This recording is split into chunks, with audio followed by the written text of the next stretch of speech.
we would take care of our mental health the way we take care of our dental health, that would solve every problem we have.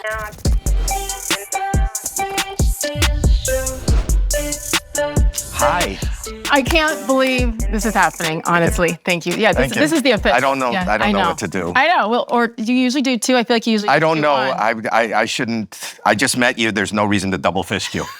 I haven't earned the double fist yet. Okay, wait. Before you sit. Okay. This is my thing. Okay. Like for conversations, you have to be like comfortable. Okay. He's like rolling his eyes already. Yeah. Okay.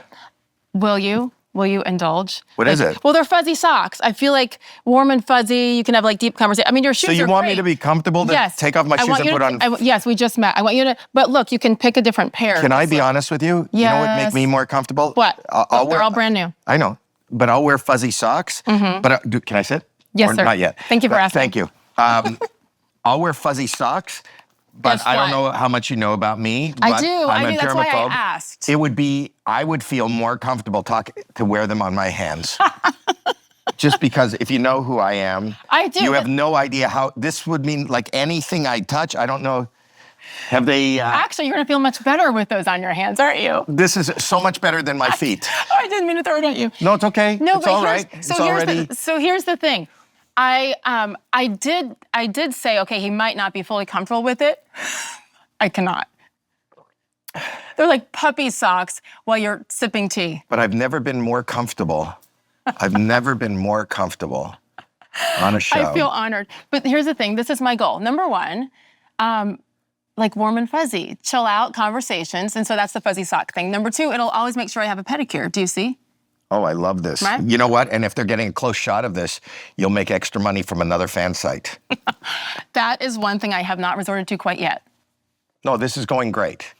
I just got to say it's great. I want to just say to the great start. people who are This is how watching this I'm gonna podcast, yeah. It's unbelievable already. You get socks. You're welcome. You get For comfy. free. A lot of times you'll go, I don't know, you're not giving out these No, you these can't mugs take yet. those. Those are mine. And who would have thought that you come here, the first thing they make you do is I got the Sage COVID shot. So how amazing is we're that? going to start with COVID talk. Good. Listen, the shoes are hot though, so I will allow you to leave Skechers. them on. Skechers, it reminds me of my childhood. Really? Yeah, right. But they've made a comeback. Made a Skechers comeback. thing, They're don't like you number think? 2. You know, they're moving into the NBA. They own pickleball. It just doesn't sound right. But this guy, Robert, who runs Skechers, you should talk to him. You should get him on the podcast. Really? He's amazing. Chris, he can we get Robert on the podcast? I'm telling you. I'm telling you that he is worth it. I don't know if you know, Snoop does a whole campaign. It goes that's everywhere from right. Snoop to, what's her name? Martha Stewart. Martha. Yeah, but they do all kinds of stuff together. But this Those is two are not amazing. together. This is just, I'm telling you, this guy is a mega entrepreneur who just blew me away. I got to meet the guy. I bought these I'm not getting paid for this. This is because I you bought like them. the style. And they're comfy? That's why I like them. At Okay. my age, By the way, guess what? how long do I get to guess? Never mind, don't Okay. guess. I'm November 28th. You're November 29th. We could have That's a sold- double fist. There we go. That's for sure double We fist. could have. This is can take amazing. them off. I don't want to. I don't want to. I'm so sorry. No, why are you apologizing for what I'm just enjoying this? Because you felt guilty that you weren't doing that. So you're like, let me make her feel good and put them on my hand. No. You Like don't know me mittens. yet. You don't know me yet. But I right. really am. As I sit here with you, and I've been a proponent for mental health, Uh-huh. to removing the stigma of mental health. I am incredibly medicated as we speak. And this is incredibly comforting. As much as it might be funny and entertaining, and I don't know how funny and entertaining it is, but it is comforting. I love that Right? my hands are covered. So okay, I'm glad, number one. But there's something with me. So whenever I'm doing, TV stuff from home, I have a tiny little home studio in Connecticut, party on top and like you look professional, you fake it. And on my feet are always fuzzy. I feel like I'm more calm with it. That's why I did it. So what the heck? So I'm more calm with my hands covered. If I could go places and keep my hands at home, I would feel better. People don't understand. No, but that makes sense with what you've been so public about. Okay, I want to get to that in a second because that's the thing that fascinates me the most about you. Okay. But first, I need people to know that this is your home basically, and the fact that Howie Mandel has allowed me into your second home. My little studio is within your big studios, and this is the coolest thing ever. So thank you for letting it happen. Well, it's even more cool for me to have you here than me to be here on your podcast. But the truth is, you're welcome, and I'm thrilled to be here. And I'm a fan. I'm a fan. I feel like you can ask me anything. There's nothing that is off limits. I'm fascinated by you, so I feel like I want to ask you questions, but I won't because this is yours. Well, but hello, what haven't you done? Talk show host, all of the above. So I actually would love when you questions mention one from you. thing and you say all of the above. There was nothing above. There was nothing. There's been a lot. The resume is. Here's the thing with you. I feel like there's nothing you won't try. There's nothing you've done pretty much everything within Hollywood, like with this industry. But I feel like whenever there's something new, you're like, let me have that. Let me try that. I believe that the fuel of life. For everybody's fuel, everybody's. This is not a Howie Mandel thing. I love when I mention myself as if I'm not here in the third person. Yes, is curiosity. Yes. And I think that as infants, we're born with curiosity. You know, you look at an infant in a crib and they're just staring. Oh, what is that? It's my hand. Yeah. You know, and you're fascinated by your hand. That's why you put a mobile up there, so they can see that for every action there is a reaction. You know, and then as kids, we're looking at. Nobody looks at TV anymore, but whether they're looking at the internet or magazines or style or whatever, or sports or whatever, and they go, who's the best now? Who's the biggest now? What are they wearing now? What are people listening to now? And we take that in and we try to morph ourselves into whatever that is. I think as humanity gets older, I think the comfort is what was. You know, I think you lose curiosity. Most people our age, I'm not the same age as you, but I mean, at least whatever age you are. And I'm 51. Wow. So I mean. You're amazing. You are not only do you not look 51, but you are so tall for your age. But the shrinking hasn't kicked in yet. Okay, but what I'm saying is most people in their 50s and maybe even their 40s, the music that was happening at the time, having their coming of age and getting the relationship and losing their virginity or dating or whatever, that's the music that hit the hardest because when those songs play, they bring back memories. The styles that you wore and were comfortable. I mean, if you look at your dad or you look at whatever, there's your mom is wearing the same jeans that she wore. Or the haircut that you have or the hairstyle. Old people stay in that style, or they'll go. The new music isn't anything, and the difference is. They're just not curious anymore at a certain point because curiosity takes a lot of energy. It does. So that's intentional on your part, or do you think it's innate and that you're? I think it's intentional, and it's also a problem as much as it is wonderful and it's working for me. But I have had a lifetime of making my weaknesses my strengths. So I have I think it's Oprah coined it so eloquently, FOMO, the fear of missing out. And I live on the internet. And it started in my own industry of comedy. I would see, even when I didn't know what YouTube was, I would go on, my son showed me YouTube. I'm talking about 20 years ago. And I saw videos that had 100 million clicks.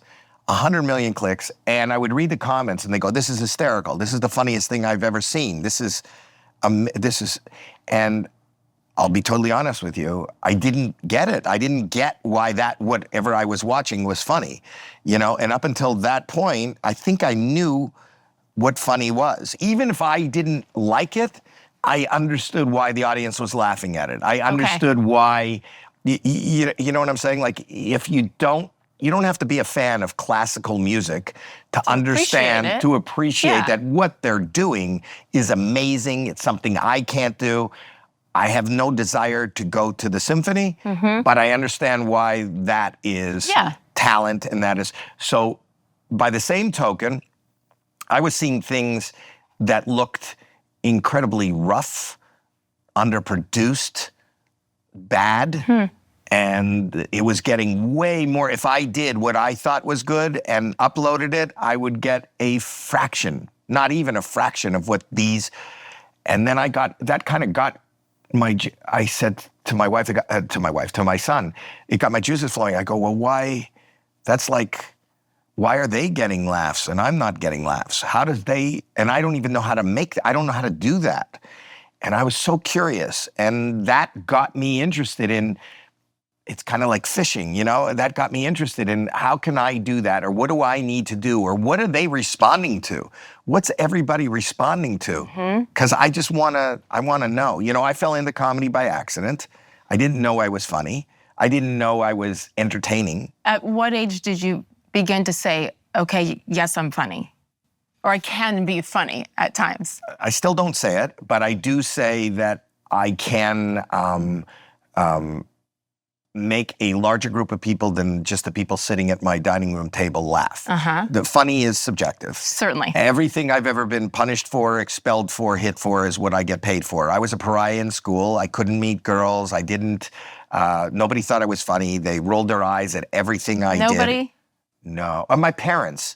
Okay. My parents would laugh at the predicaments that I got myself into, and I didn't finish school. I was asked to leave. I don't have a GED. I wanted to finish school. I am curious. I was interested. I like education. I love science. I love math. They're like puzzles to me. It doesn't seem like something you learn. It seems like something you do. Math. So you liked those things. Loved. That didn't translate in school. I can't sit for any length of time. And now I can. I'm medicated. I can't sit. I can't focus. I can't concentrate. I will do things and blurt things out without thinking of ramifications. A lot of people, I think the problem with the world is we think. I think Too much. At all. You need a little, right? Like the part of you thinking about the stuff on YouTube and all of those things and like, okay, this is fine. How can I make it better? That's thinking, right? It's semantics, but the truth of the matter is, yes, it's thinking like I'm thinking too much. Part. But the creative part, if you look at what goes on YouTube or what goes now just generally and what'll go on this podcast and everything is authenticity. Yes. And I think that when you think about how you were going to do something or how you're going to be perceived or how it is received, then that's not authentic. Yeah. If you just do, like Nike says, just do it, then you're not going to be, you're going to miss. As Gretzky says, I'm not talking sports because of who you are, Please but you miss every, shot you don't take. Right. Yeah. And what you have to, no matter how old you are, no matter who you are, you got to keep taking shots. And that's what I've continued to do. And at this point in my career and in my life, I fail way more than I ever did in my youth, so many times in the course of a day. But I do so much more. And 99.9 of the things that I do are failures. They're failures. They just don't work. But I get something out of those failures. I don't travel. I'm sorry to interrupt you. I feel like you're so humble, which is number one, refreshing. Yeah. And listen, I don't spend much time in Los Angeles. There will be more now. Thank you. But 99.9% sounds high based on what you have continued to do through curiosity, through hard work. Right? No. See, I'm not being humble because what I'm telling you is that in the course of a day, I don't know, I've never sat down in doing it, right. But I will do more than 100, probably 100 things a day. And whether those 100 things are a post on X, on every platform, checking something out, saying something to somebody to see how they respond. Right. It's how many things do you look at as things that can be, if they do work out, project you any, I don't do it with the intent of projecting myself forward, but it's amazing what does. You know, my whole career was based on a dare. You know, I went in the mid-'70s to a comedy club to see comedy, and they said, you know, does anybody want to get up and try this? I wasn't a comedian. I wasn't shooting to be a, I've talked about this so many times, but I that wasn't what I aspired to do. But I said, okay, just because somebody said yes. I always say yes. I always say yes. And it turned into a career. You know, I expected a failure. I expected that. But 99.9% of everything I do, and you've got to keep that. The point is, that's our problem in life. That's everybody's problem in life, because you want to win more than you lose. But I think if you're willing to lose way more than you'll ever win, the wins become so much sweeter. Yes. The wins become so much, you know, more appreciated, and the wins become so much bigger because I am doing so much in the course of any given day. I really am. So I don't think I'm exaggerating. I don't think I'm being humble by saying I do 99.9 things that fail. Right. I think I'm telling you, and that's what I say to when people say, how can I make it? First of all, my idea of making it is maybe different than most people's. Right. My idea of making it is not about money, is not about notoriety. It's about having a moment in life when you're excited about doing whatever it is you're doing or about to do. That's when you made it. Most people are just miserable. And that's why it's a choice. They choose it. It is a choice. Yeah. But they've also made a choice to blame others. And whether they're blaming the government, or whether they're blaming their work, or whether they're blaming a situation, or whether they're blaming, success comes from within. And if you are genuinely, the only reality we have is this second. Yeah. Even what happened a minute ago, it was probably very different for you than it was for me, and very different for you than it was for anybody else. So in this moment, if you are content, then you're succeeding. Because nothing really matters. You can't be the richest guy in the graveyard at the end of your life. We're all born on this planet exactly the same. Nobody's going to be remembered. We're all going to die. That sounds so negative, but it's really true. The only reality we have is now. And any given now, I just want to keep doing. And whether you think... But that's so evident. I mean, just from meeting you for the first time today, an hour ago, the very first time, like that, I feel that energy from you. And to me, it's funny, at this age now, I only want to be around people like that, who have the energy, who choose to be positive. It doesn't mean you can't, you know, be in your moment. We all have moments. We all have crap in our lives. Like that's going to exist. Shit happens. But absolutely. But then it's a choice. Do you stay in there, right? I think one thing I've learned is in the last probably 5 or 6 years, fear, my goodness, it is just so debilitating. And I also found I don't like to be around people who are afraid of failure, afraid of trying it. Because I have a different philosophy than you. See, I think my fear is great. Fear, if you're motivating. No, if you're not afraid, then you're not. Do you like rides? Do you like amusement parks? I did, but now I can't get on a roller coaster. I'll vomit. No. Well, vomiting, I'm afraid of that. I'm totally afraid of vomiting. Okay, yes, so I love, what I have learned in life is to be comfortable with my discomfort. Yes. Okay, wait, sports analogy, because you know Nick Saban, who just stepped down at Alabama, and I think my daughter might be going to college there, and I'm like, no, bad timing. But one thing he told me 100 years ago on SportsCenter, and I know he's used it with everybody probably, but it hit home so much for me, maybe 8 or 10 years ago. The key to greatness, get comfortable being uncomfortable. And right. I'm I just now said it. really, that's what I'm saying. I'm saying Nick said something so similar, and look at what he did. He's arguably the greatest ever. To me, it's a healthy fear, though. Like fear is. But healthy, the way you take, you're saying it's up to you to take it a certain way. The point is it a healthy fear? Fear is fuel. Fear, if you are comfortable, if this feels good, it's probably nothing. You know, it isn't. Nothing's moving forward with comfort.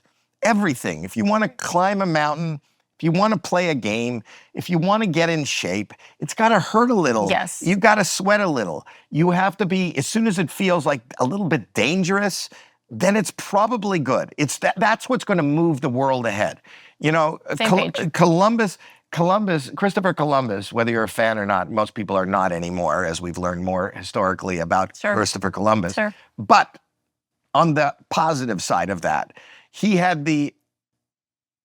I don't know if it's wherewithal, but as far as everybody was concerned, the earth was flat. Not only him, but he got 3 boatloads of people to sail off the edge of the earth. That's got to be scary. But he was chasing that fear. Everybody else on the boat was chasing the fear. And that's why we're sitting in Los Angeles today and we have a podcast. Nothing that comes from complacency moves anybody or the world or anybody you know, but first and foremost, yourself ahead. So I got to keep moving. And when I decide to stop moving, I'll probably die. I was going to say, you need this. You I think we thrive on all this. do. If you talk to most people who retire, life isn't great after retirement. You can only golf so much, and then what? Unless they're really, really passionate about something that they haven't had the time to do and they're doing it. Yes. You know, but just to stop, you can't stop. You shouldn't stop. Don't stop. Write that down. That could be a song. Say it again. No, I don't want to, because you'll steal it and then you'll record it. Totally I think it mine. already is a song. It is so mine. Yeah, right. But you know what? I think as a It's parent, so great to be talking very seriously with socks on my hands. You're gonna, the philosophy. I think I would feel better if they were solid, if they didn't have whatever those are, like What are they? puppies. Those are puppies? We could do. You see puppies, it's like a Rorschach test. It's subjective, right? Yeah, those aren't puppies. What are If your puppy is like that, what, are they puppies? They're not I think puppies. it's like it's like an owl. Went from a puppy to an owl? It's an animal. Not really. But you should, are you in therapy? You need more. Okay, as a parent, and you're a parent and a leader and a boss, I feel like the fear thing is something, I'm so glad you brought that up, because I've been afraid for the vast majority of my life. However, Not so much. You've made some bold moves. I have, but it didn't come with fear. It didn't come with excuse me. Yes, it did. I'm sorry, without. I misspoke. It didn't come without fear. Absolutely every time. And even when I walked in that studio every day to do 2 hours of live TV, there was something in here. I knew I could do it, but it's what made me stay here, right, and always stay ready. So you made the fear work for you. Absolutely. But you know that a lot of people, if they had exactly the feeling that you had, they run. They would run, or just not move forward. They don't have to run away. I think most people just stay don't do put. it. But what I found, and I'm wondering if you felt the same way whenever you kind of became aware of it, because I didn't become aware of the fact that I was pushing through the fear until probably 8 years ago, and I've been in the business for almost 30. But I realized, oh my gosh, every time I go do that thing that made me sick to my stomach, I actually survived and actually did okay with it. And so then the next time, you don't hesitate as much to go try something that makes you uncomfortable. But also in the midst of it, having that fear, having that fuel made you better. Absolutely. You know, and whereas if it was just, if you were complacent, if you just didn't care and they just turned on a camera and you just showed up. But it shows the audience. Everyone knows that. Authenticity. Yes. There's the circle of life. We just came back to what I was talking about, I noticed on YouTube. You're very good. Thank you. Yes. Keep me around for another day or two. This is amazing. But that's one thing that I've also found, and I'd love to know, again, I think being in front of cameras and microphones, yes, you have to have a little something in you.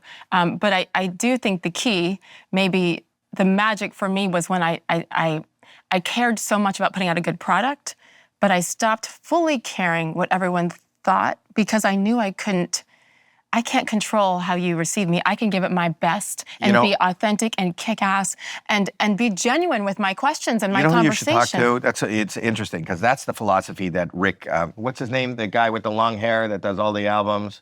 Rick Rubin. Oh, okay. Do you know who Rick Rubin is?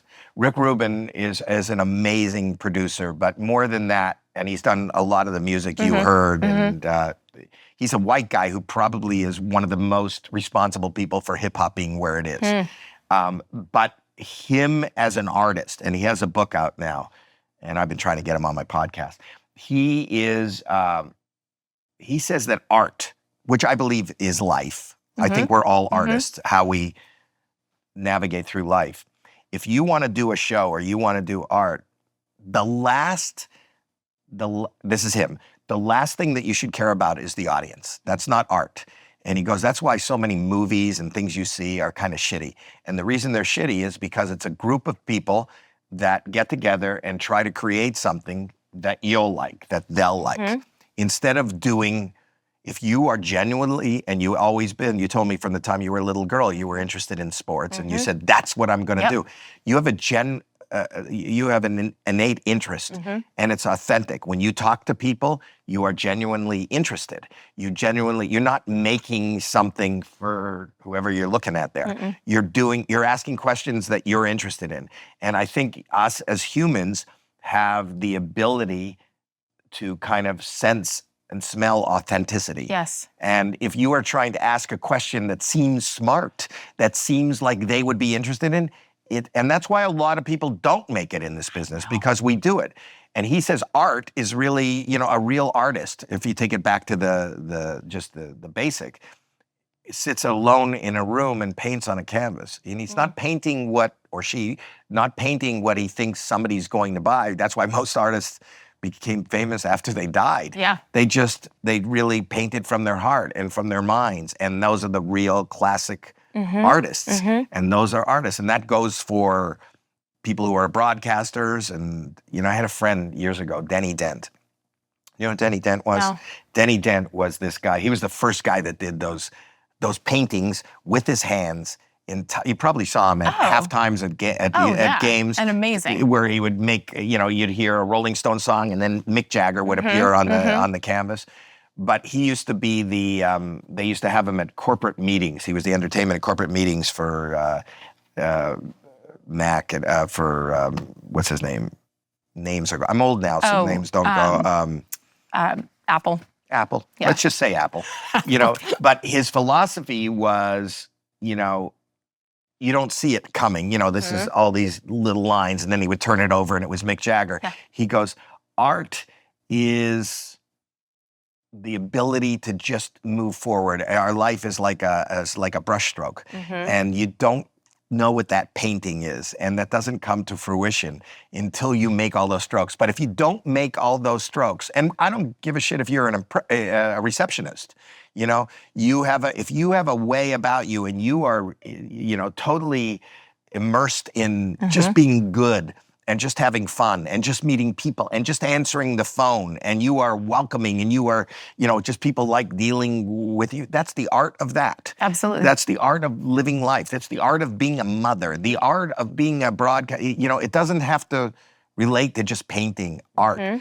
And I think if you look at your life and whatever you do in life like a piece of art that you're just painting, and that's what I'm saying to you about 99.9% of the things are just failures because it's not finished. You watch an artist on a canvas, and he'll put black paint, and it doesn't mean anything, and then he puts some shading, and it doesn't mean anything, and that's kind of like it failed, maybe, right? But that doesn't. But if I have that, if I add a little more shading there, and I add a little more shading there, and then if I keep adding all that shading, eventually something beautiful is going to come before your eyes. Give it a minute. Give it some time. But you got to keep throwing paint at it. You can't stop, sure. So, and I feel like so often we look, and in sports, right? It's win or lose. It's failure if you don't. But is it? And I've been thinking more about this lately because isn't it the how journey, you play the game? It doesn't matter whether you win or lose. Yes, it's how you play the game. The all of the things to get there, and you go back to in the NFL and to training camp, and what happens on during the week, not just on Sundays, and so it is all part of the journey. Twister. Oh, Twister. It doesn't matter whether you win or lose. It's how you play the game. Yes. Left hand red. That's my thing. The last time you played Twister was when? I used to, because I'm a germaphobe, I played a lot, but I'm alone. Well, then it's not Twister. What is it? That's just you being weird alone in a room playing Twister by yourself. Let's call it some. Twister is when you're getting twisted with other people. Howie. It's just my life. Welcome to my life. Can I just watch you do that one day? No, it's not for public consumption, and I think it's weird that you want to watch me play Twister alone. I think it's weird that you call it Twister when you're not getting twisted with anybody. Like you're just by yourself, like contorting. Like is that your yoga? I come to every game, every interview, everything in life twisted. So everything is Twister. I'm just the visual right now. I mean, you're clothed when you do it, right? Like it's not like a. I'm alone. I don't have to share that. I'm not going to share that. You said I could ask anything. It's just he doesn't have to answer it. That's the key. No, but that's one thing I like to keep to myself. Am I clothed when I play Twister alone? No, I want to go play Twister alone. But that would go make ahead. me weird Who too. am I to stop you? Okay, see, this is LA. I got to get used to this LA thing, don't I? You have is that a candle? Yeah, but we weren't sure if we should, An unlit candle. I like that. A lot of people don't. It's kind of well, now you hear what they're saying now. Like you're not supposed to light certain kinds of candles that aren't like all the fancy soy organic because the scents could be chemical toxins and poisonous. So I don't know. Everything's bad for you. Everything, right? So then how? I don't know what we're protecting ourselves from, because we're all gonna die. We're all gonna die. But we're trying to prolong that. Really? Yeah. When it happens, it happens. So okay. How do you balance that with what you've been so public about and being a germaphobe and being afraid you're going to get sick or get something? Like because I'm not afraid of dying. I'm afraid of suffering. So I don't want to be sick. I don't want to be nauseous. I don't want to be in pain. I just want to die. But not yet. What a soundbite. Let's not. That's a great soundbite. Can you wait for your opening? Can you wait till we're done until you die? Oh, I love how caring you are. Like just you just want to get an episode out. I don't know. No, I don't know. You CPR. Don't give a shit if I die as long as you get an episode. Correct. Okay. No, I don't know CPR. Like I'm afraid saying of. Don't resuscitate me. Just let me. Is that legal? If I tell you on a podcast I don't want to be resuscitated? It's legal, but I think I would have an obligation. As a host of a podcast? I care so much. Is that as a host of a podcast, your obligation is a caring soul because of our connection here. Let's be honest. Let's be honest for a minute. Okay, go. Because I'm old. I'm almost 70. Saying that. I'm almost 70. No, but listen to me. If I have a heart attack now and die on your podcast, be honest. I'm laughing and I'm sorry. No, don't laugh. Laughter's the best medicine. The comedy and tragedy masks are always with side by side. With our dogs and owls, yes. But it would be good for the podcast. No, it wouldn't. No, because... Are you serious? How many people, if I die... She asked such tough questions that he just keeled over. Don't make it about you, young lady. It's not about you. If I died on this podcast, this would be the hottest podcast this week. It doesn't matter. It doesn't matter. And it's not about me. It's about if you have a guest that dies on camera... What does that say? How viral it'll go. For 2 minutes, that says don't go on her podcast because look what happens. That's not what people are saying. If the great Howie Mandel keels over. It wouldn't have anything to do with you. It's not you. It would be my own medical issues. But the point I'm making is what I would do. What? I don't want that to happen. No, but you want to be successful. So here's what I'm recommending. This is a new podcast. Okay. One of your guests... What you should do, I know that they're mining guests from all over. I saw the list, the lineup of guests. I'm happy to be part of this. I'm the least interesting. Here's what I'm saying. What I would do, get your booker to call a hospice. What? Listen to me. Everybody's got a story. Find out who's been at the hospice the longest. Book them. They'd be happy. Well, who's calling them anyway? Ask them a couple questions about life, but make sure it's near the end because there's not a lot. There's not a lot to talk about. Nobody knows them. But just to start, you build it up. This guy has had such an interesting life. I know you don't know who it is. I know you don't know, but wait till you hear and just keep rambling until they just give up on life. And then talk about promo. What that'd be great. Fucking promo. That would be great. Yes. So then what do I do? Do I just have someone else come get them? Not up to you. People. No, but I have empathy, and I'm a caring soul. He's in hospice. His family put him in hospice. He's still a person. I'm not saying he's not a person, but he can also be a guest. You're asking me to use this person, though, for my gain. I'm asking you to give somebody a real thrill at the end of their life and boost your boost it'll boost it. It'll be amazing. I'm telling you, as somebody who's been in this business for a while, you should have our next guest next week. Tune in next week because I'm having a hospice. Hope he makes it. Hope you make it. And then scrap the list. no, Scrap you the keep the list. list. That brings them to it, and then they see people like the It's superstars so you're cool. having People on. come and die on stage's show. This is so cool. But the fact that they were comfortable enough to come to the end of their life. Because they have warm, fuzzy socks. You give a dying person warm, fuzzy socks. You make them total comfortable victory. right to the end. Total victory, Yeah. yes. And medication Hospice and talk. all those things. Hospice talk, I yes. want to start a podcast. Okay, only if talking you to your do- producers. Hospice talk. They're just short little Will you episodes. but can you do it with me? Because your vision is incredible. We'll ask questions right till the end. That's what we'll do. God! We don't have to Perfect. say cut. It's just Perfect. goodbye. It It's was just such a- goodbye. Yeah. Like, I'm religious. I could bless them and I could do the, Oh, Yes. you didn't even make a It's full my process. quick Are you Protestant. afraid to do this in front of a Jew?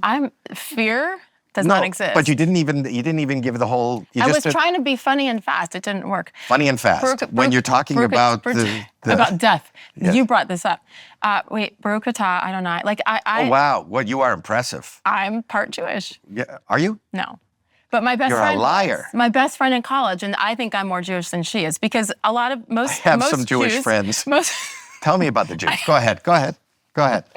Most Jews, Oh, here we go. they can edit. They can edit.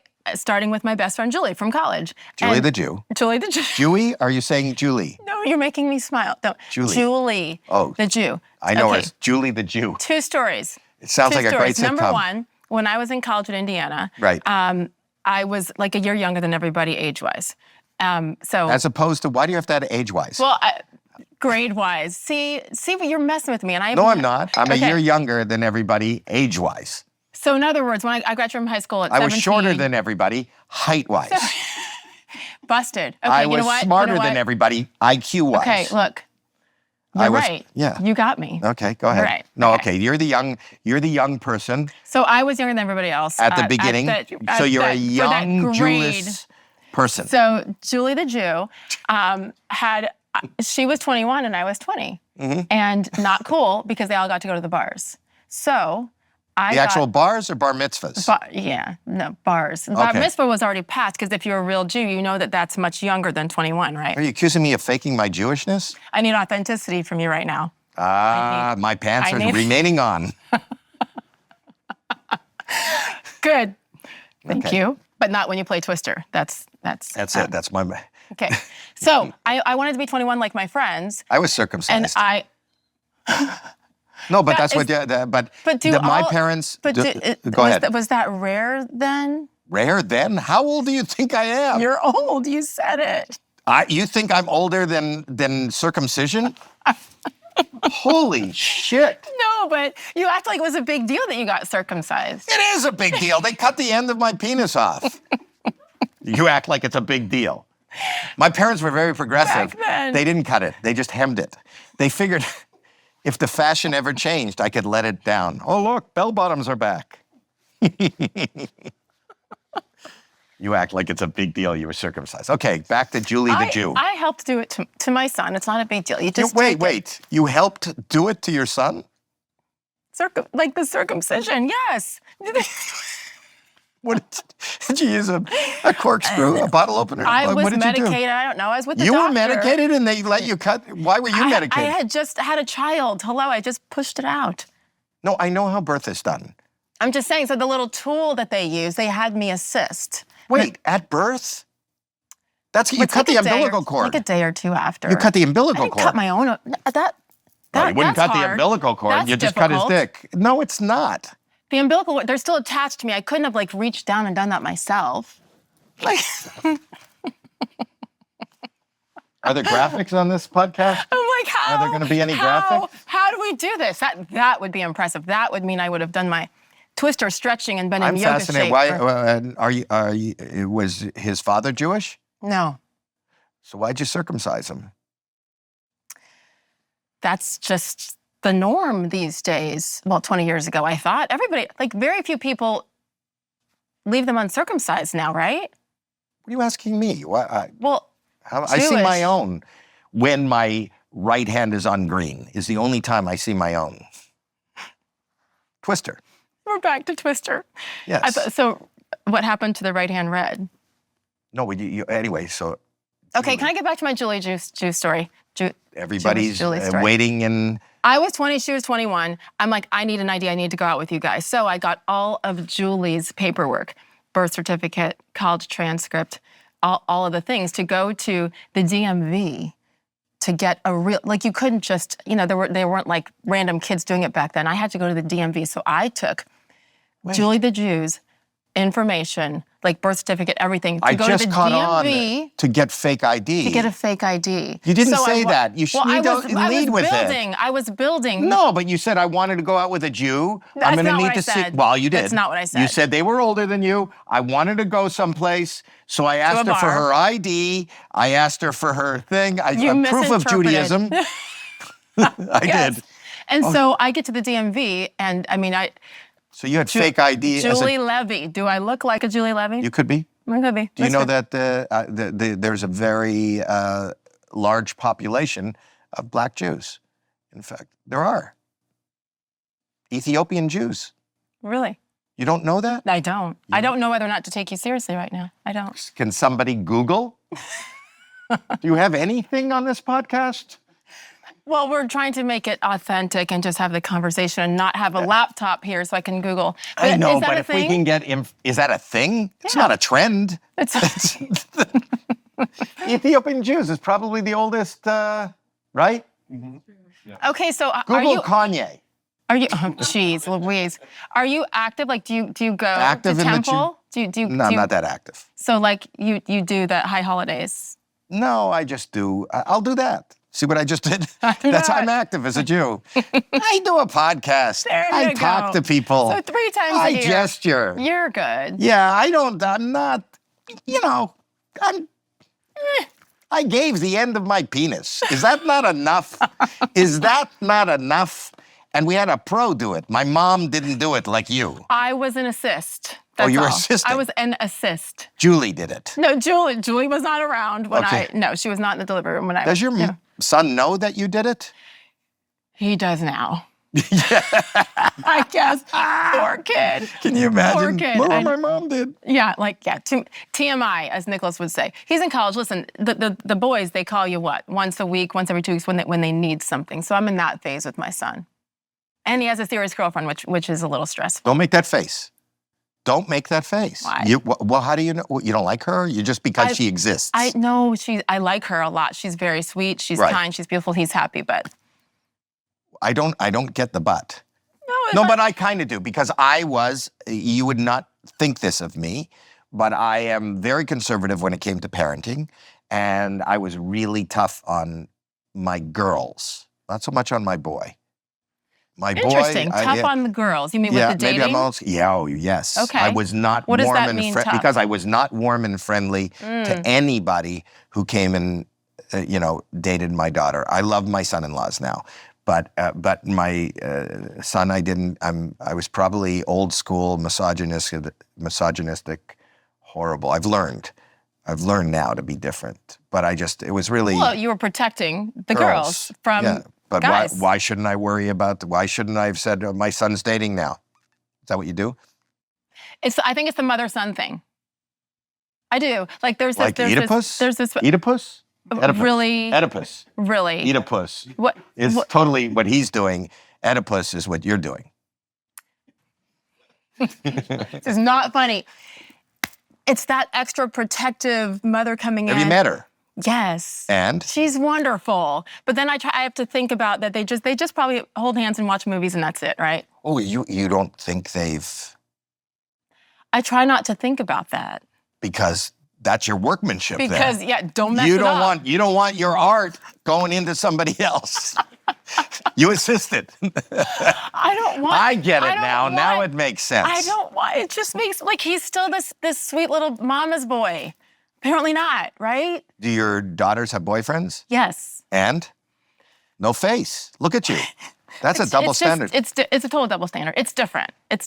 I mean, Don't you think, like, you look at your daughters versus your son? Again, it's a different relationship. And you were extra hard on the guys that would come to the house. Yes, that makes sense now. Were Now you it's making intimidating? sense. So it's what great. did you do? I was. Everybody was afraid of me. I believe it. They were really afraid of me. I believe it. Well, plus, I mean, it's different as well because their dad was a public figure, is a public figure she still. kept that secret most of the time. She did not. She didn't disclose until they were actually at the house who I was. And then she would never let me. Well, now she's my co-host on my podcast. She tells people who I am. But I mean, and then the guy would knock on the door, they'd come in and... I wouldn't be around, and then I would yell. I'd be a voice from upstairs. What would you say? Like Oz? Get the fuck out of here! Can you say that on this podcast? Absolutely. No, you wouldn't. I would make it known that I was really close by. There was no such thing as privacy. I ended up taking the door off her room. Good. I like that. I like that. I've threatened it. I just have cameras everywhere. You do? Yeah. Oh. No, not here. I mean, in my house. Oh, I thought you were talking about the podcast. In my never house. know. I don't even pay attention to these. In my house. So this is like being at home. Close. Conversation might be a little bit different. Is it? Yes, a little bit. But I wanted to scare them a little bit. Like, and I didn't. I said You're not there's scary. hidden. I kind of Oh, I did that too. hidden cameras. Even if there's not, you just tell them that there are. Right. And then they don't. No, my daughter thought there was a camera in her room. But wait, are you serious that you would just be this voice? You wouldn't actually come down? Sometimes I come down, but I wouldn't be friendly. And if they tried to be funny with me, I was never funny back. And it was just odd, awkward. You liked them to feel awkward. I like You enjoy them that. to have a respect. Uh-huh. You know, and sometimes when your reputation precedes you as a comedian, they thought they'd be funny. And Totally. I want them to have some respect for me, for the parent. I should hope so, but I really think in particular with daughters, like the first thing you need to do is get that father's approval. And so, but I imagine they were intimidated. She didn't give a shit. She was my oldest, who's Jackie, who we didn't get along for like 6 years. She hated me. Why? Because of who I am, because I'm very controlling and I was very conservative, and I was the only one who did deep dives into everything she said. You know, if she said that she was going to be staying over at somebody's house, then I needed to go over to that house and to meet the parents to make sure they were there. I was the only one doing that. So I did it too. They hated it, So which means it was the right thing. She now I have such great. She's come around and said, "I can't believe you did that, and I thank you." You know, I did a thing. I guess I could say that she I think she was 17. When she was 17 or 18, she pierced her tongue. Oh. Her mother didn't want. I didn't care about piercings. I have a lot of piercings. I used to go, when she was a little girl, I spent more time in Claire's than any other place, getting my ears pierced whenever she wanted. All my ears are pierced. You would get them when she Yeah, it got was a hers father-daughter too? That's bonding. So cool. The only thing is when she got her belly button, I have a clip-on. It's 3 shells that say Florida. But but then she pierced her tongue. And her mother, she'd asked. Her mother had said no. And, you know. So did you know mom had said no? Yeah. And then. Yeah, and then she did it. We saw it one night, and I said, you know, you can't do that. And she goes, it's my body. I'll do what I want, which I said it is. But the truth is that you can't be rewarded. You know, if you go work at McDonald's and they tell you to wear a paper hat, you can't say it's my head. Correct. I'll do what I want. There are Yes. certain rules, you know, and the rule of living in our house and being. So I said, I'm not going to punish you for it. I'm just not going to reward you for it. And at that time, you know, she had a car, which we had purchased. And I said, listen, it's my car. If you need to go anywhere, ask me for a lift. And I'll take you if I'm free, and I'll drive, and give me the keys. And when you give me the tongue ring, I will give you the keys. For 6 fucking months, I drove her every day. I drove her, and she would turn on music that I didn't like and blast it On and purpose? sing along. Yes. And it was just, we didn't talk. And then finally, after 6 months, she comes to me and she goes, Dad, can I have the keys? And she had her tongue ring in her hand, and we traded, and it was never again. 6 months? 6 months I put up with. She pushed you. She is very strong. Oh my I gosh. love that kid beyond. That's my favorite part of my week regardless of everything I do, is doing my podcast because I'm sitting with my little It's girl. so cool. Yeah. You know, but I watch her parent now. She has 2 kids. She was a teacher and she's brilliant. But we had 4 years where she just could not stand the sight of me, you know? So when did it get better? What age was she? It was like 2 weeks ago. And she just looked at me and said, "It's over. I like you." No, 21. Okay. Yeah. That's what I was guessing. I keep hearing with girls, early 20s, sometimes 24, 25. But my other daughter, I never had that with. Really? My youngest, never had, who just had a baby. This is number 3 for you, as far as grandchildren, right? My 3rd grandchildren. Congrats. Thank you. How It's cool the is best. that? Beyond. It doesn't even seem real. When you got 3 babies, right? When your babies have babies, that's when you go, like, it's not, and it's so great. It's so perfect. It's so wonderful. Had I known how great it was going to be, I would have done that first, but you can't. You can't. There's a process. But yes. it's everything that is great about parenting. And to be honest with you, we've talked about, philosophy and business and show business and our careers and whatever we're doing. But ultimately, your legacy and everything that matters in life are your children and their children. And there isn't anything that I wouldn't give up for any one of them.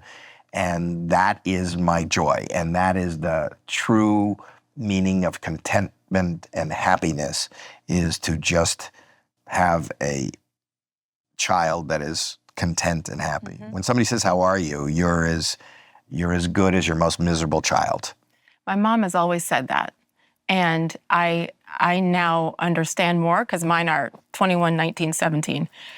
The last one's about to go off to college, and it's that whole, and hey, before I came over today, I was on the phone with the oldest, and, meltdown city, and I'm like, and as much as we can compartmentalize, because then life continues and you have a job to do, the second I'm done, I'm going to call her, right? Because your heart is with them. Do you want me to call her forever. now?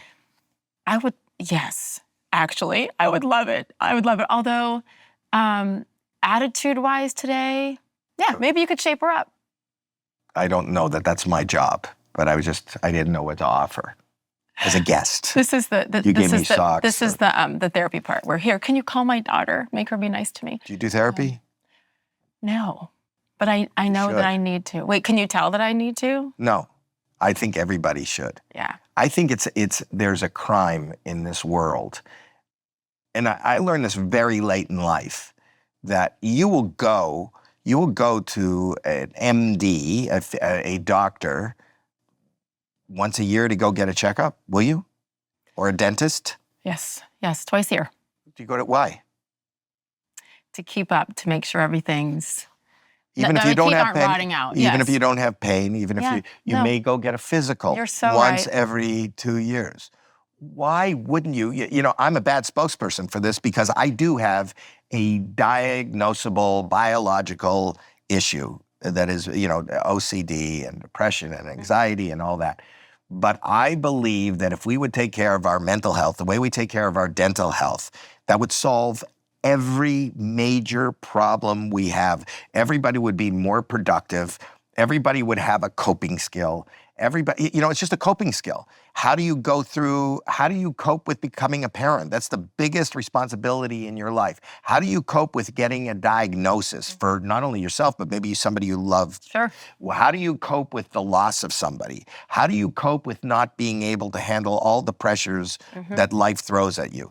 There are coping skills. It doesn't have to be medication. It doesn't have to be a diagnosis. It could be yoga. It could be a breathing exercise. It could be just someone to talk to. The fact that mental health is not in place as part of our curriculum is the biggest crime of our world. It really is. I agree. And for people your age who have not been or don't go, it's a crime. It really is. Your life would be better for it. I don't think there's anybody alive that shouldn't go talk to somebody. Right. I think for so long it was that thing over there to keep quiet. My therapist. Well, you said you're in your 50s. So being in your 50s, from my standpoint, and I think maybe outside of New York and LA, in Middle America, if you said you have a bad back, if you were in a corporate office and you said you had a bad back, I would imagine 10 people would hand you cards to their chiropractor. Absolutely. And it'd be no problem. And if you said I had to go and leave for an hour, you'd go leave for an hour to go get some work done. But if you said, just a lot going on and I can't function and I can't concentrate and I feel like I'm going to break out in tears. Can I go to, nobody's going to hand you a card in middle America to the therapist. And if you say, I got to go to talk to my psychiatrist for a minute, you'll probably, there is a stigma. There is. But it shouldn't be.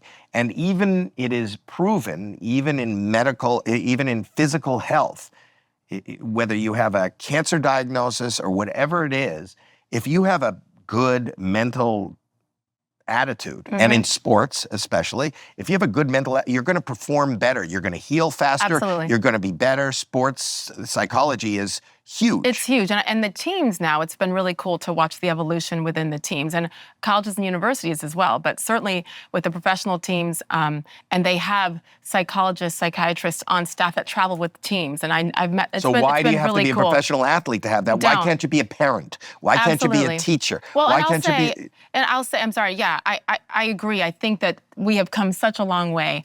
And especially with sports, because you look at before and it's like, what do you mean you don't feel it today? Go. Like, suck it up, go. And that is the mentality I think that a lot of us of a certain age always had. And then you get to the point where you, probably feels good though, right? No, it's really good. Go ahead, continue talking about what we need. Anyway. Not distracting at all. I did go to therapy a couple years ago, right after I got divorced. And she was kind of more spiritual based, and had some training, but for what I needed at that time, she was perfect. And I did see the benefit. I also felt how I was running away from certain topics. So I do know, to be authentic, I do know that I need to get back, and I want to get back. Everybody does. We do, but and it's not. If you go talk to somebody, a lot of times that's not, as somebody who deals with mental health each and every day is a struggle. Even if I take medication, my biology changes, my environment changes. I may need different medication. I may need to be off of medication at different times in my life. You go talk to a therapist and it doesn't work for you, that doesn't mean that you should not go to therapy. Go try somebody else, try something else, do something else. But, you know, life is a work in progress and you need to continue and not give up. Think of it as a boxing match. You know, somebody told me, I remember when I used to play Vegas a lot, and I think it was Andrew Agassi's father was a host, I think at the MGM. Oh, really? He is a host or he was a host at the MGM. And he used to tell me about his life. You know, he trained his kids. They were all big tennis players. I don't know if you know that his sister was a big tennis player. Yep. And he's told me that his brother was actually better than him. Like talent-wise? Talent-wise at tennis, but Andre had a better head to play and be a winner.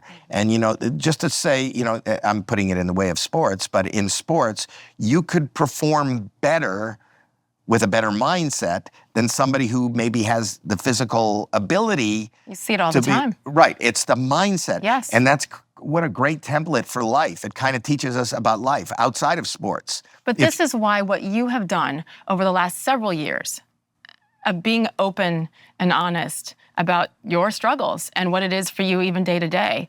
I mean, it's one thing to say, I have OCD. It's another thing to say, to go into detail about it and to talk about the medication and all of those things.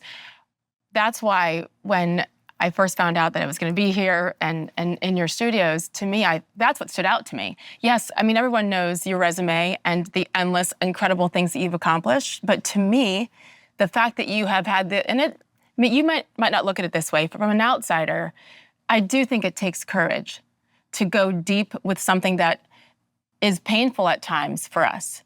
And that's what you've done over and over again. And I believe that by doing that, whenever any of us are willing to be vulnerable and put our crap out there, you've helped millions of people. But it was by accident. You know, I wrote a book, Here's the Deal, Don't Touch Me.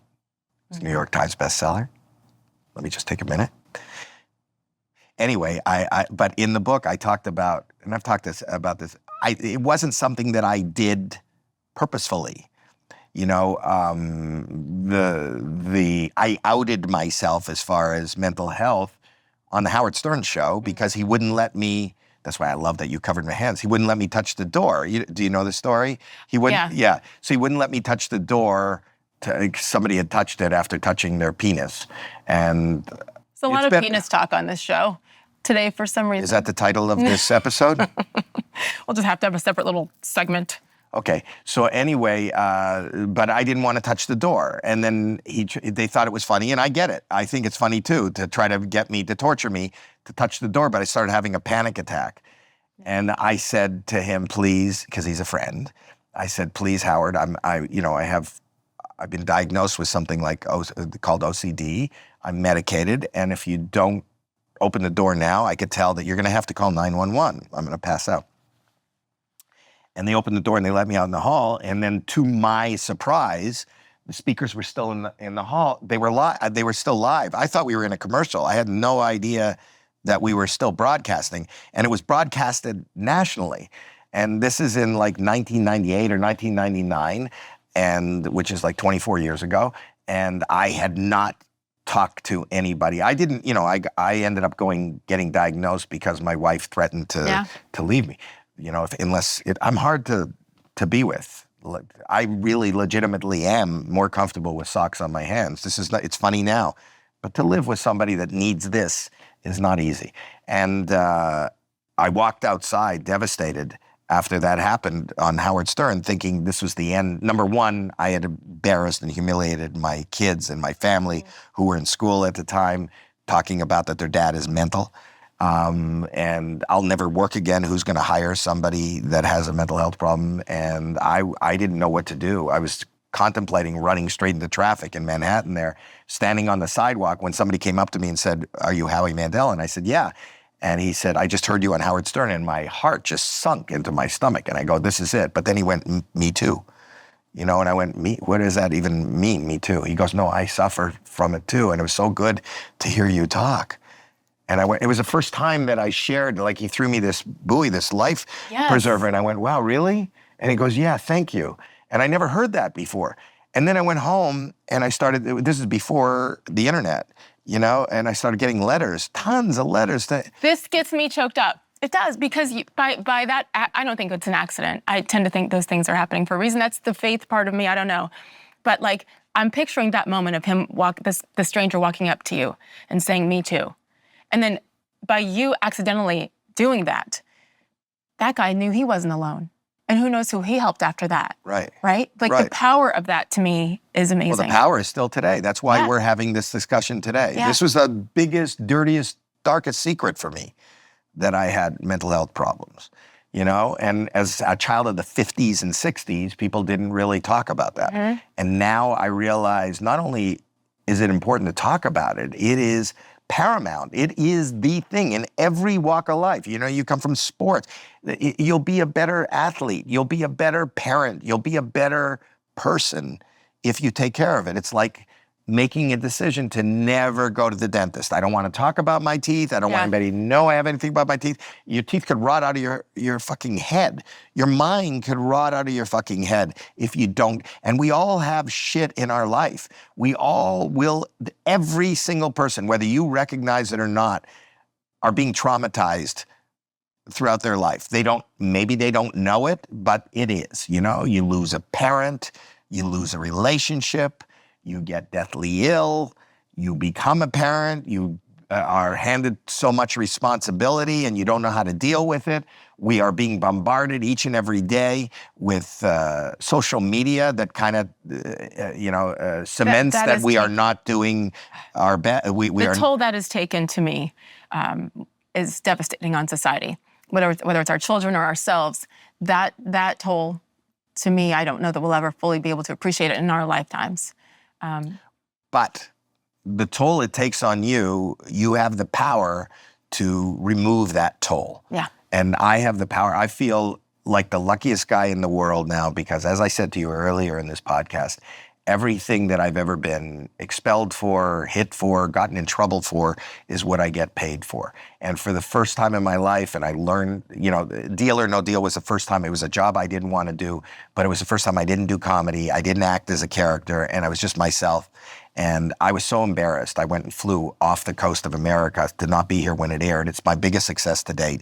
But what came out is I was standing there with real people. Mm-hmm. And I was so afraid to be funny because I didn't want to distract you as the contestant so that you didn't because people weren't making good decisions. I'd meet a single mother of 3. I have her picture up. Her name's Karen Van, a single mother of 3 who's never owned a home, never had insurance, has 3 little guys that were sitting there in the audience. And I say, they offer you 20 grand. She lives someplace in middle America where you could buy a house for that. Yeah. She goes, no deal. And that's when it even changed my cadence. I started going, listen, Karen, yes, slow down. Yeah. The offer is $20,000. Double what you have in the bank right now. Oh my gosh. More than it would take you 9 months to make that. And the offer right now is for just going home. Deal or no deal. And it was more about the way I would talk to my child. Mm-hmm. Think about what you were doing. And all I served on that show is empathy. And I was so afraid and so embarrassed. I remember it. I mean, you took it personally. Really personal. Yeah. I don't want to be in the room when you make a fucked up decision where Right. you have an opportunity in your life to change your life. That's what I love about AGT so much. Mm-hmm. I love AGT because I'm in the room when somebody shows up with, and you'll never get a fraction of this on TV or on YouTube. But when somebody shows up and they go, you know, my whole life, I just wanted to sing. It got me through when my mom had cancer. I just wanted to sing. And they show up and they sing. And you feel in the room that they've blown the roof off the place. Not only have they blown the roof off the place, 1 billion people, you know, we get 1 billion clicks a year on that, are going to watch this. Everybody's going to know your name. Your life is never going to be the same. You could drive down the strip now in Vegas and every billboard has some connection to AGT. And I'm in the room and see a dream come true. It's like being every day and watching the underdog at a Super Bowl win. It's like being on the field. So, you know, I'm a party to that and I get to do things and I feel like the luckiest guy in the world that's just kind of observing and experiencing life and partaking in whatever help I need. And I need a lot of help, a lot of time to do it. So, But do you appreciate that's how all how much you are helping them as well? I'm aware of it, appreciate it. It's not for me to appreciate it. So if anybody gets anything out of any conversation or any appearance I make, I love that, and I'm happy for that.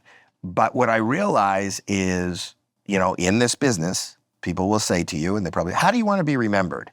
And I always say, I won't.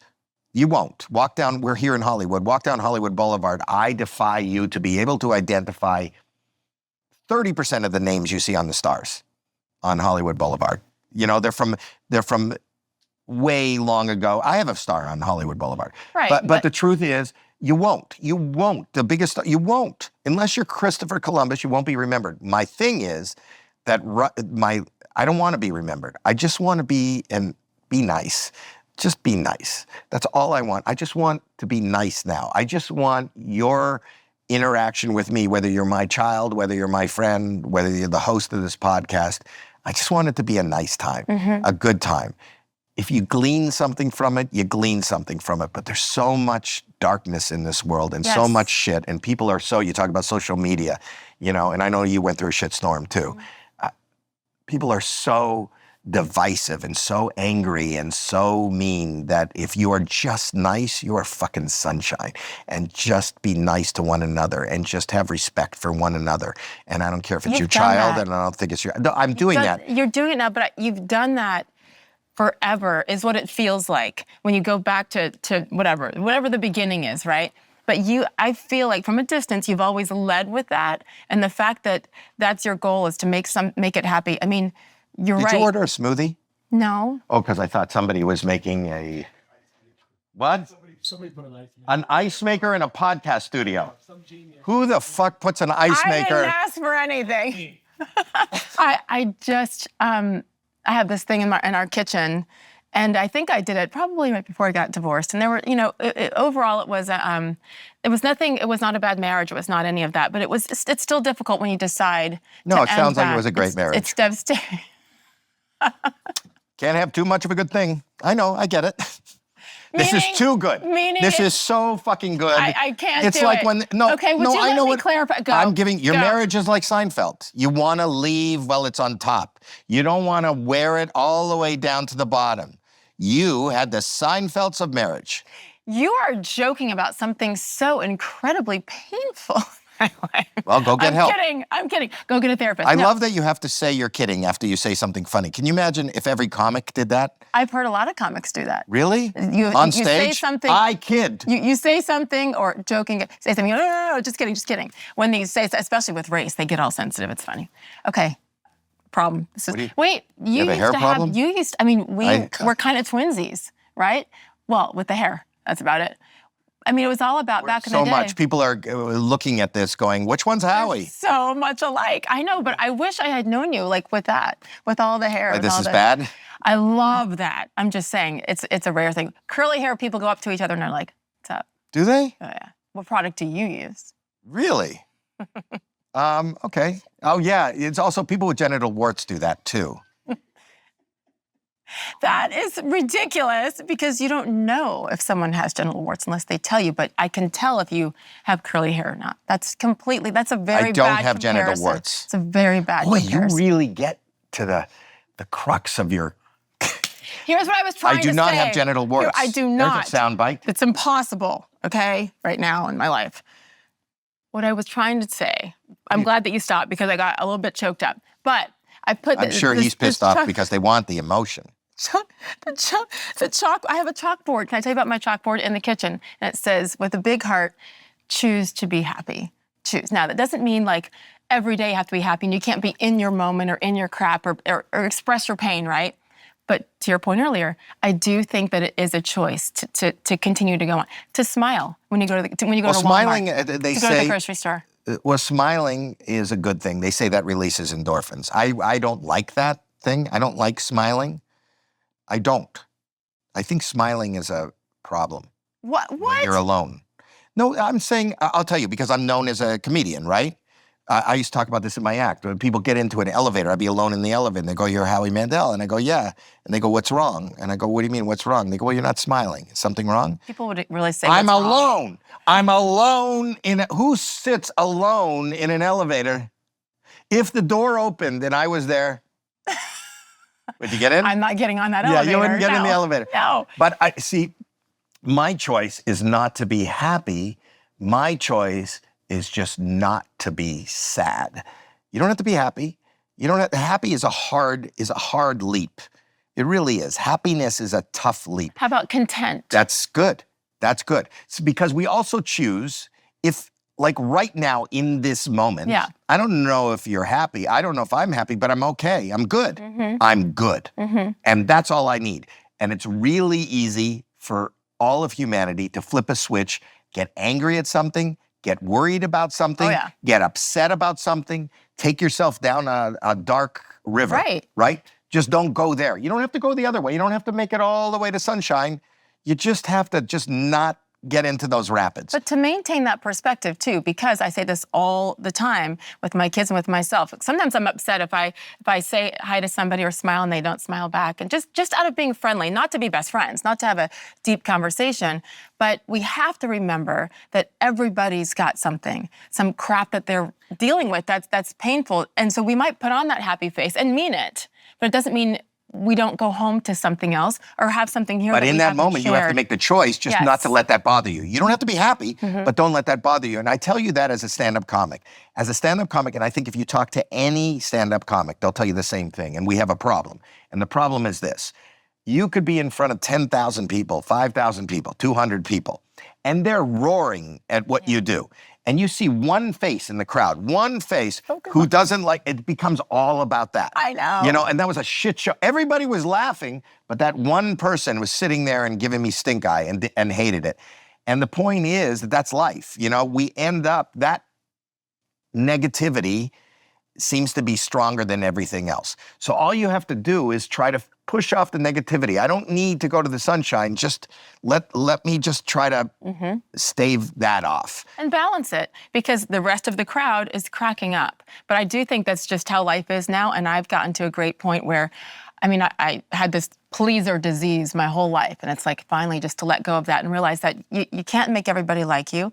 If they gave you a chance, they probably would, or maybe not. But at the end of the day, when you can let go of trying to be everything to everybody, there is a lot of peace in that. But nobody has to like you.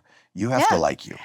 Exactly. Just you. But we're just now publicly saying this. And that's what that's what stands out to me so much meeting you in person after watching you in many different venues and platforms throughout all these years, because that energy, that choice that you make every day. Try to make.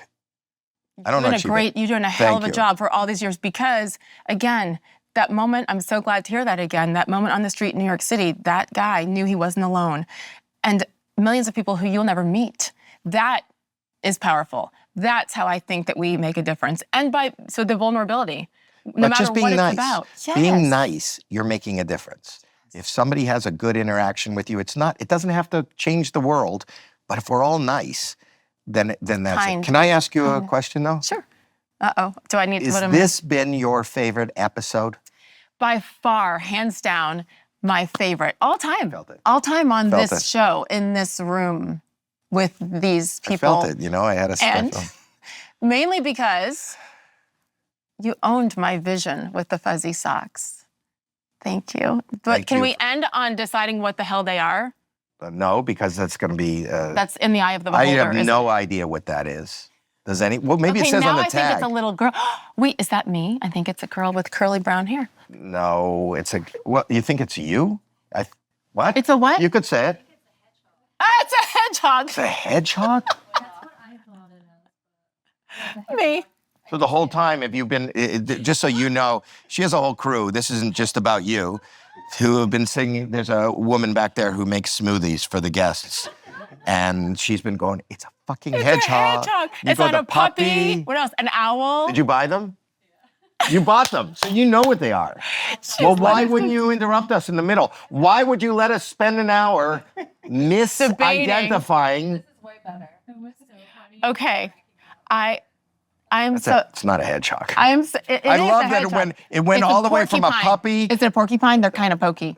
But the fact that you even thought it was you, your self-image is really gotta. It's because it's crazy hair, crazy whatever that is, right? But can I just say? I'm kind of ripping on myself, Howie. I'm not complimenting myself. No, I realize that. I will tell you, and I don't want to make you uncomfortable, but you're a very attractive young lady.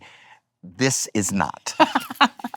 If this is how you're seeing yourself, I would go to therapy much quicker than you've been anticipating. Well, my eyesight's gone south, so between therapy and glasses. So is mine. I wear my own but you're glasses. a lot older, so it's supposed to be. Okay, all right. You don't have to emphasize so much. But the thing is, but I've only worn glasses for the last three years. It's the first time I put on glasses. My wife says, go to the, you can't see the signs. You should go to the doctor. And I say, I see the signs. I just can't read the words on the signs. So I went to the doctor, and he told me that I'm like legally blind. I wouldn't get, if I went tested to get my driver's license. Take those off. Like you can't drive, you can't. Wait a minute, are you a hedgehog? I'm Julie the White Jew. That's who I am right now. I need to see your ID. But the thing is that I just got glasses 3 years ago, yet legally blind. I have been judging a talent show for 14 years. And I've only seen it for the last 3. That's poor kid. That's why it's been so great. I think that's a closer. Thank you. Thank you. Thank you.